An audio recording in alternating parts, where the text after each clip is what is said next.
Hi, Pastor Nathan Decker with your hashtag Better Together devotion for today. And this week I've been focused on talking about grief, and especially in the aspect of our faith and in the aspects of how God has given this as a gift to us.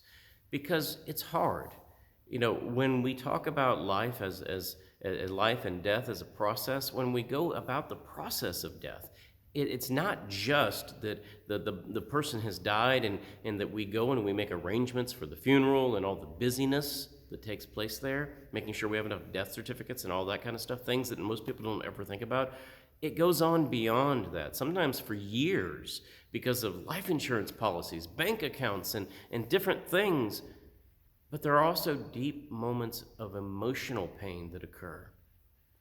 As we approach the holidays, there is an empty chair, a place where we're used to having someone sit next to us in the church services.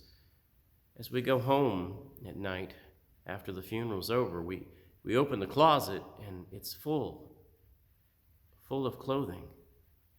These empty chairs and full closets are reminders of a life that was there. And for many of us, they begin with painful beginnings of, ooh, this hurts. But they can become, and I want to encourage you to think about, is wonderful reminders.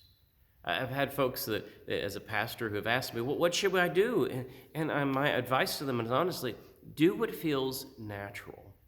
If it feels natural for you to hold on to some clothing because you want to take the coat off the hanger and lay it on the bed and wrap your arms up inside of it because you want to be hugged again, that's fine.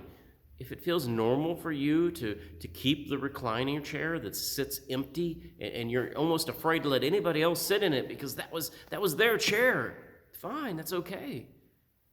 Acknowledging that and making it a part of who you are and your grief process is a good thing. Now, getting stuck there might not be. I know for me, one of the people that was important for me in my life was my Grandma Manus. And Grandma Lola, she was wonderful, and I loved her, and I remembered her chair. More than anything else, I remembered her squeaky, reclining, rocking chair that she had, that she sat in the living room in. And when it came to the thing that I wanted after the funeral, I asked my family, I was like, can I have that chair? And so I kept it for years. In fact, it was one of the pieces of furniture that I sat in for a long time. But eventually, over time, things wear out. The fabric of a coat wears thin. The bearings on a rocking chair give out, or somebody plops down in it as a teenager and breaks it. It's okay. One of the things about sentimentality or having added value to an object because of the experience you had with it is the acknowledgement that it's not the object that you love. It's the feeling and the emotional sentiment that you've given that object because of the one you loved. These empty chairs and full closets are reminders of a life you loved, a life that lived. And sometimes it's great to hold on to them. Sometimes it might feel natural and great to let them go too. To maybe move beyond that is a helpful thing because it's too painful to stay in those same places. Do what feels natural for you. And do it as a way of acknowledging that you are in loss, that you are in grieving, and that you need this moment right now. When you do, it makes the journey a little bit less rocky, a little bit less bumpy, less edgy. And you're going to have family members and strange people who are going to come into your life and say, oh, you should do this, or oh, you should do that. Why are you holding on to that? And that's okay. Let them say what they feel, but also let them know that this is your grief journey.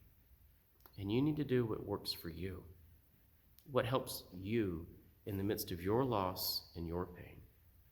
Give yourself permission to spend time with God and your beloved saint who has moved on. Wrap yourself up in that jacket if you need to. Sit in that chair. Or sit across from that chair and have that conversation you wish you'd had time for, and now you're going to make time to do it.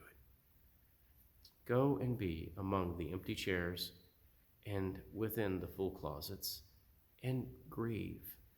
Allow yourself to express what you're feeling. It's God's gift to you.